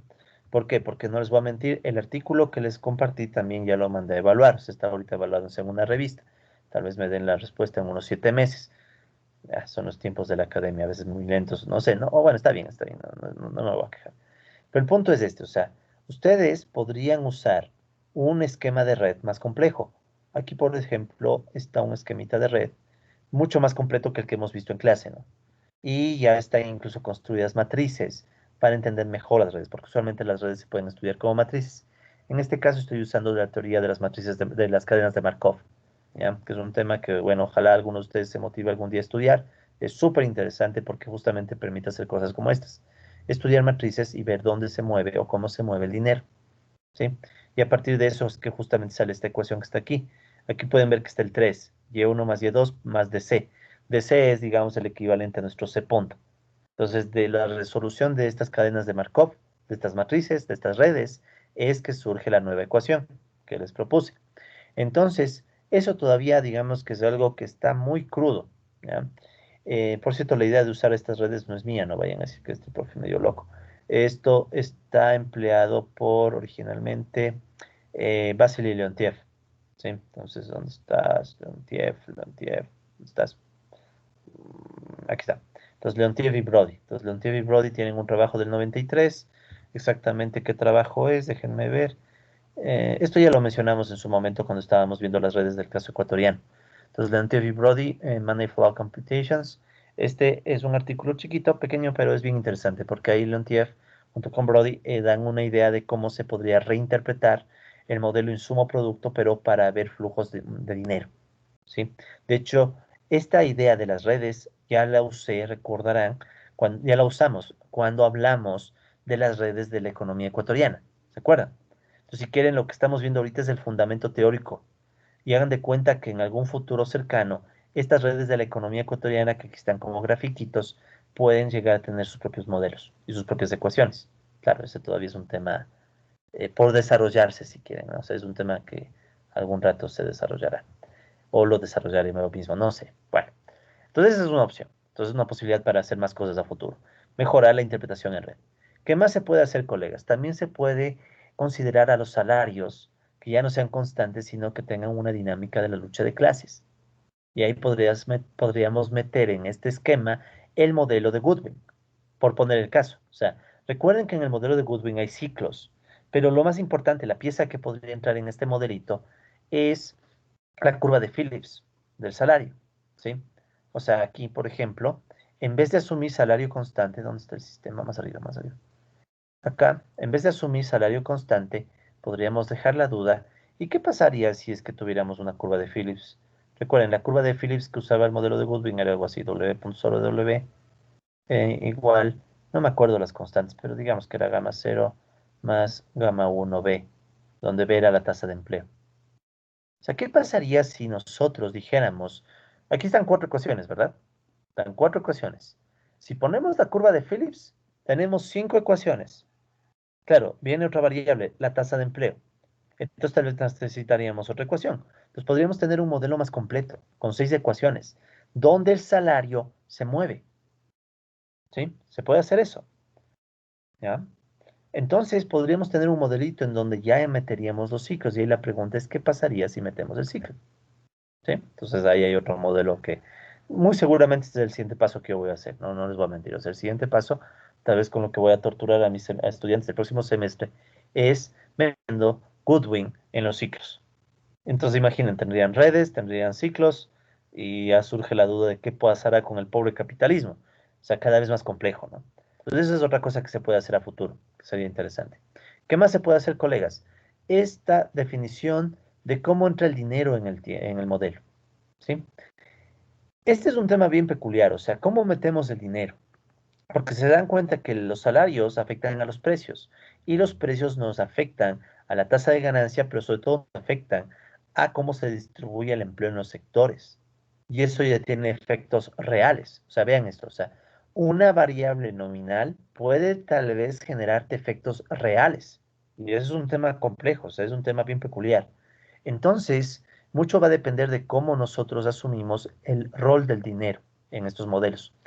Para ello, bueno, hay toda una serie de cosas que se pueden mencionar, sobre todo buscando qué es lo que se ha dicho sobre la expresión monetaria del tiempo de trabajo. O sea, esta variable puede ser clave para hacer mejoras futuras, ¿sí? En esta variable de aquí, ¿ya? Y para ello, uno podría usar diferentes estructuras matemáticas de las teorías del valor marxista, ¿ya? Esto es algo que penosamente no vamos a avanzar a ver, pero les cuento. Así como tenemos estos modelos de crisis, hay otros modelos para la teoría del valor. O sea, lo que ustedes vieron en Economía Política 1 de la teoría del valor, ¿sí? Esto de que las mercancías tienen un valor que se define por el tiempo de trabajo socialmente necesario, la magnitud del valor, eso tiene interpretaciones matemáticas. Y hay varias interpretaciones, hay un montón de corrientes de esas interpretaciones. Entonces, Fred Mosley, tiene un libro en el año 2016 en donde él hace un resumen de esas interpretaciones matemáticas de la teoría del valor. Entonces, ¿qué podríamos hacer? Podríamos incluir una de esas teorías del valor para poder mejorar el modelo, sobre todo en la parte monetaria. O sea, ¿cómo entra el dinero aquí? ¿Sí? Entonces ahí nos saldría un modelo todavía más completo. ¿Qué más? Otra opción, este en cambio viene de una crítica que hace Rosa Luxemburgo. Rosa Luxemburgo hace una crítica que, bueno, Marx también un poco menciona, y es, ¿qué tal si un sector tiene más poder que otro sector?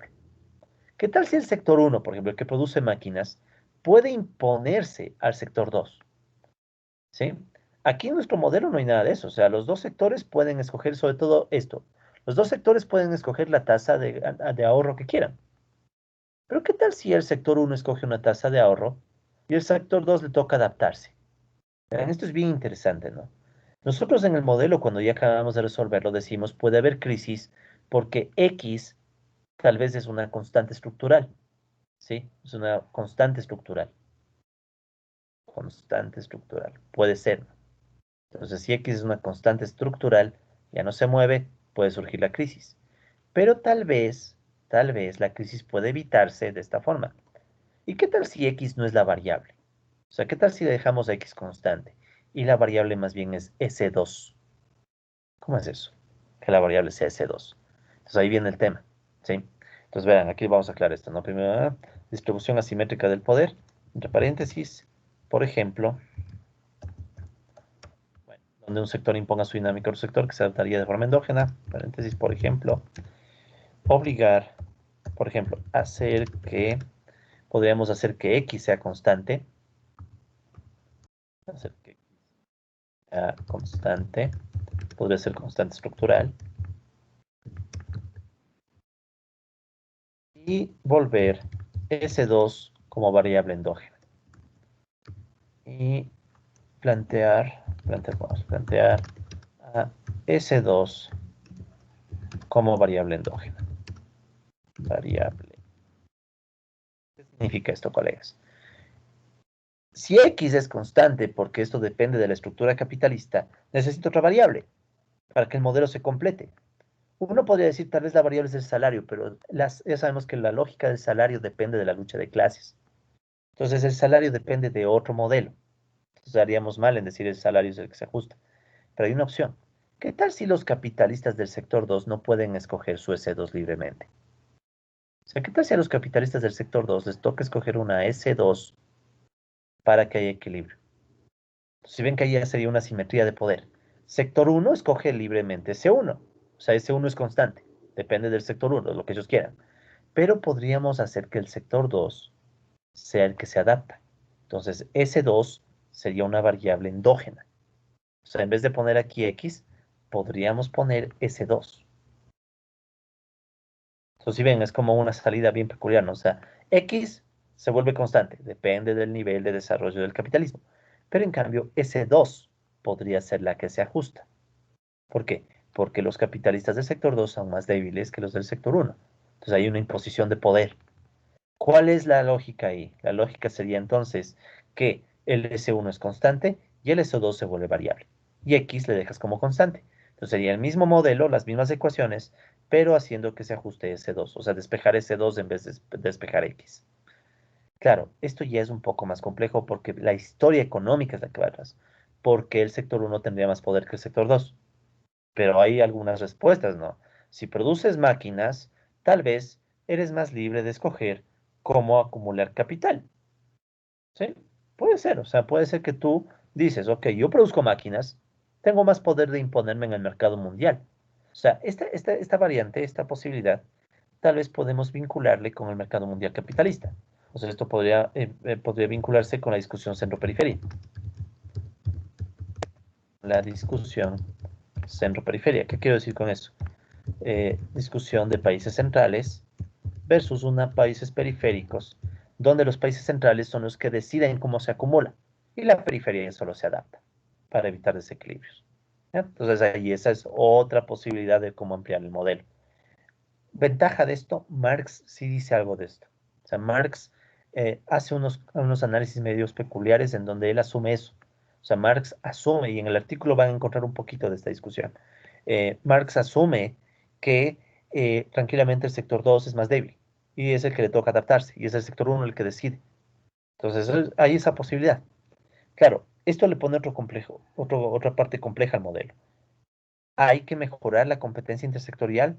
¿Qué tipo de competencia intersectorial puede haber si el sector 2 es más débil? Tal vez el sector 2, si es más débil, no puede mover capital tan fácilmente. Las tasas de ganancia tal vez ya no se igualan. O sea, si bien tocaría ver qué supuestos se levantan, ¿sí? O sea, porque aquí tal vez nace la duda, le voy a poner como duda, ¿podría mover capitales, podría mover su capital el sector 2 y es más débil? Porque en ese caso, ¿qué significaría? Que solo el sector uno mueve capitales. ¿Ya? Puede pasar, o sea, solo el sector uno mueve capitales, el sector 2 no puede mover. Finalmente, también se puede analizar el desequilibrio. Hay modelos de desequilibrio, colegas. O sea, si hay modelos en donde ustedes pueden asumir que no se está empleando todo el medio de producción. Por ejemplo, si hay desequilibrio, ¿qué pasa? Si hay desequilibrio no es el fin del mundo, no es ya la crisis y todo, no. Si hay desequilibrio, entonces un sector tal vez no va a usar el 100% de su capacidad instalada. Puede bajar el uso de capacidad instalada. Y ya, o sea, si surge desequilibrio, bajo el uso de capacidad instalada y listo, no me complico. Es como por ejemplo, si baja la demanda, ustedes digamos, voy a usar el ejemplo de un buen amigo que fue mi profesor hace un tiempo y bueno, ya tiempos que no lo he visto, pero bueno, es un colega italiano. Él decía lo siguiente, supongamos que ustedes tienen una pizzería y de repente llega mucha gente, va a haber exceso de demanda. Ya, hay exceso de demanda. Subirá el precio tal vez, no sé, pero bueno. Pero ¿qué tal si el otro día en cambio viene muy poca gente? ¿Qué es lo que tú haces? Tienes falta de demanda, pero al tener falta de demanda, en un día no te mueres. ¿Por qué? Simplemente usas la mitad de tu capacidad instalada. Entonces, la capacidad instalada puede ser una variable que nos permite ajustar el modelo cuando hay desequilibrio. ¿Sí? Se puede hacer eso. Este amigo Misaglia, Marco Misaglia se llama, que recién nomás sacó un artículo sobre dolarización, por cierto, si quieres puedo compartir. Pero el caso es que él planteaba este ejemplo que es bien chévere, o sea, es bien chévere. Creo que le gustaba la pizza. Entonces él decía eso, ¿no? Entonces, si baja la capacidad instalada, baja la demanda efectiva, no pasa nada, o sea, tú bajas el uso de tu capacidad instalada, ¿ya? Y de hecho, hay toda una serie de modelos que usan esto, entre los cuales está el trabajo de otro que fue mi profesor, Amitabh Bhatt. Ya, este fue profesor es PhD en economía del MIT, es profesor de corrientes heterodoxas, y él tiene un libro en donde estudia full modelos de este tipo. ¿Sí? Entonces estudia full modelos de este tipo. O sea, lo que les estoy diciendo, colegas, en definitiva, es que lo que yo estoy haciendo es uno más de esos tantos modelos que hay allá afuera en el mundo, que ojalá algún rato ustedes lleguen a conocer. ¿Sí? O si quieren, algún rato podemos conversar sobre ello. O sea, hay un mundo de cosas por hacer aquí, colegas. Ojalá algunos de ustedes se motiven a entrar o explorar estos mundos. Porque esto es hacer teoría económica. Esto es parte de hacer teoría económica. O sea, ya no es solamente hacer el modelo, los datos, ver si los cuadros datos. No, o sea, ya es plantearte una teoría. O sea, es, ok, ¿qué pasa si con unos supuestos y una construcción teórica y unos resultados, y luego ver si estos resultados te ayudan a entender la realidad? Ahora uno dirá, pues están muchos supuestos, están un montón de supuestos en este modelo. De acuerdo, quiten los supuestos. Entonces, ¿qué toca hacer? Si quitas un supuesto, te toca replantear las ecuaciones del modelo. Claro, alguien dirá, ¿yo para qué quiero usar ecuaciones para entender la economía? Bueno, pues de esta manera tratamos de que ya no sea arbitrario lo que decimos en economía, ¿no? Entonces, cuando la próxima vez escuches a alguien decir, es que en el capitalismo puede haber crisis porque se desequilibran los sectores, ya debería venirte a tu mente todo lo que hemos estudiado, ¿no? O se esperaría que venga eso a tu mente. Muy bien, colegas. Entonces, para cerrar esta discusión de los desequilibrios sectoriales, muy rápidamente quiero mencionarles algunas referencias adicionales, ¿no?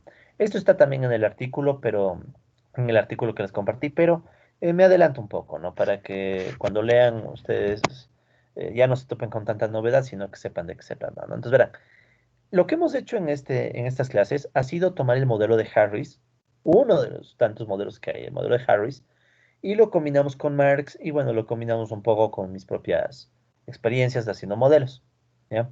Pero hay un montón de trabajos sectoriales. Los sectores de la reproducción del capital, o sea, estos sector 1, sector 2, reproducción simple, reproducción ampliada, ha sido de los temas que más han motivado y más se han estudiado en Marx, en economía, porque digamos que es la parte más matemática que Marx sí hizo, ¿ya? Claro que hizo un montón de sumas y restas, pero sí hizo.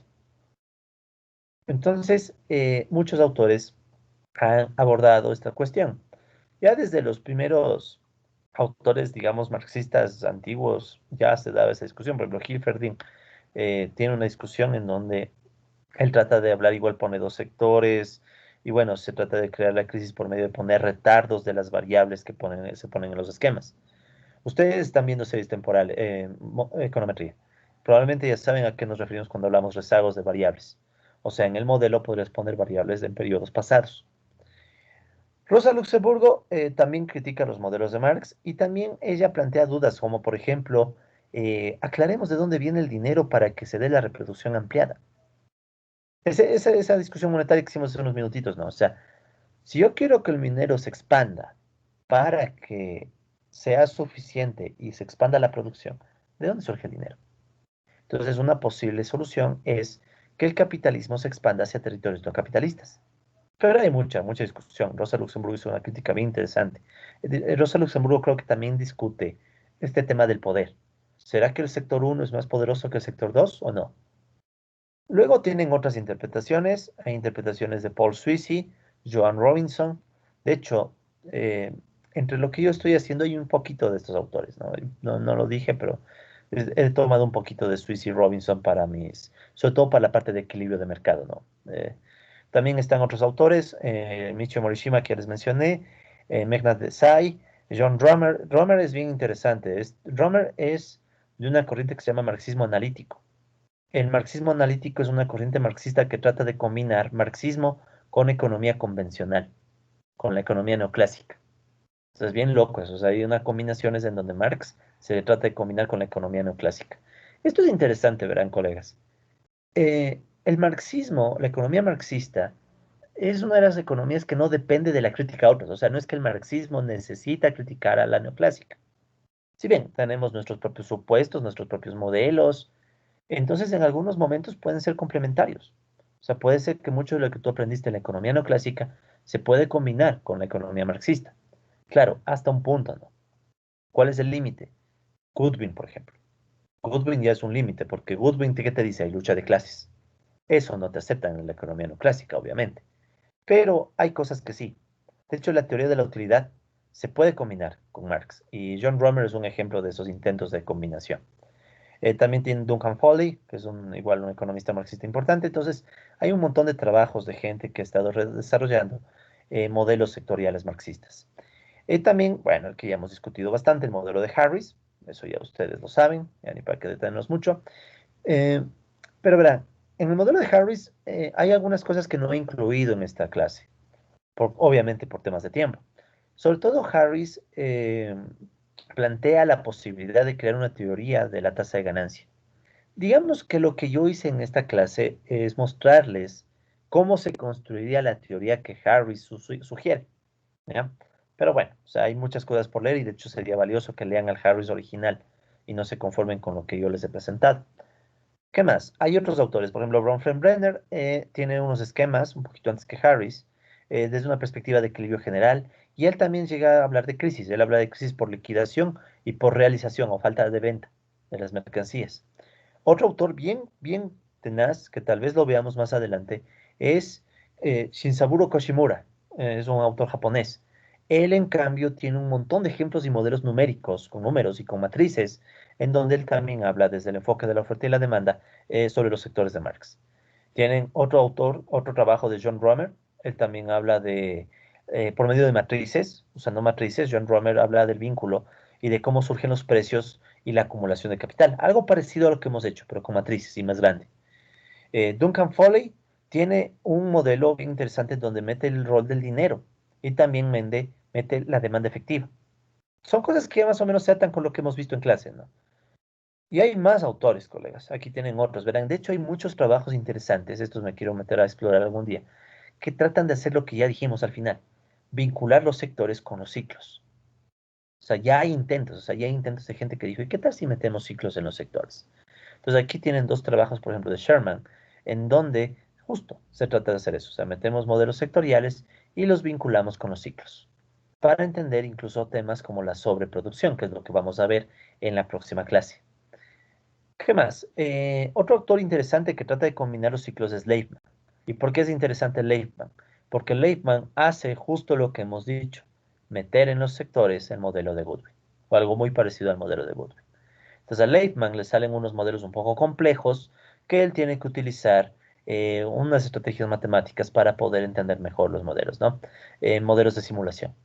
Entonces tiene que meter números y simular los ciclos, pero es bien interesante. O sea, Leibman ya deja una idea de que sí se puede, o sea, se puede combinar sectores con Goodwin. Entonces ya te has de imaginar que estos son unos modelos todavía más locos, ¿no? Claro, cada uno de estos modelos necesita un poco más de matemática e incluso ya pueden ver que empieza a ser necesario aprender programación. Tú tienes que aprender programación para poder también desarrollar estos modelos. Y Leibman empieza a encontrar ciclos explosivos e inestables que mostrarían la tendencia del capitalismo a la crisis. Y bueno, estas son referencias, si notan, de los años 70, años 80, incluso años 60, ¿no? Sobre todo el de Bronfenbrenner del 66. Pero también hay trabajos actuales, ¿sí? Hay algunos trabajos mucho más actuales. O sea, la discusión sectorial está, o sea, o sea, Marx con sus sectores dejó una herencia intelectual que hasta el día de hoy se discute. Por ejemplo, tienen el trabajo de Burkett, donde se trata de ver el vínculo de los sectores de Marx con el medio ambiente. O tienen el trabajo de Olsen, donde se trata de poner un sector no productivo. También pueden tener el trabajo de Cockshott, en donde se trata de meter una interpretación probabilística de los precios. O sea, metamos teoría de probabilidades para ver cómo surgen los precios. También hay el trabajo, por ejemplo, de Veronese y Pasarela, perdón, es un solo autor, que trata de meter sectores financieros. O incluso hay un modelo que ya trata de meter desequilibrios, elementos más keynesianos, que es el trabajo, por ejemplo, de Rota, 2020. Entonces, como pueden notar, colegas, en definitiva, hay un montón de caminos para seguir. Yo solamente les he presentado la punta del iceberg. Hay un montón de cosas más que nacen, repito, ¿no? de la herencia que deja Marx con los ciclos y que, bueno, nos debe dejar una gran conclusión. Lo complejo que puede ser el capitalismo, ¿no? El capitalismo puede ser bien complejo y obviamente en esa complejidad puede surgir la crisis, ¿no? ¿De acuerdo? Entonces, con eso dejamos cerrada nuestra discusión sobre los sectores. Espero que les motive un poco a ver qué más hay. No necesariamente tienen que meterse de lleno, pero yo tengo varios de estos artículos. Si ustedes quieren, les puedo pasar para que solo le den una mirada y vean en qué termina esta historia o cómo está la historia. Entonces, con eso cerramos el tema sectorial y dejamos todo listo para en la próxima clase empezar con el siguiente tema, que es la crisis por sobreproducción. ¿De acuerdo? Y esto también va a tener su respectivo modelo. Bien, entonces con eso damos por cerrada la clase del día de hoy.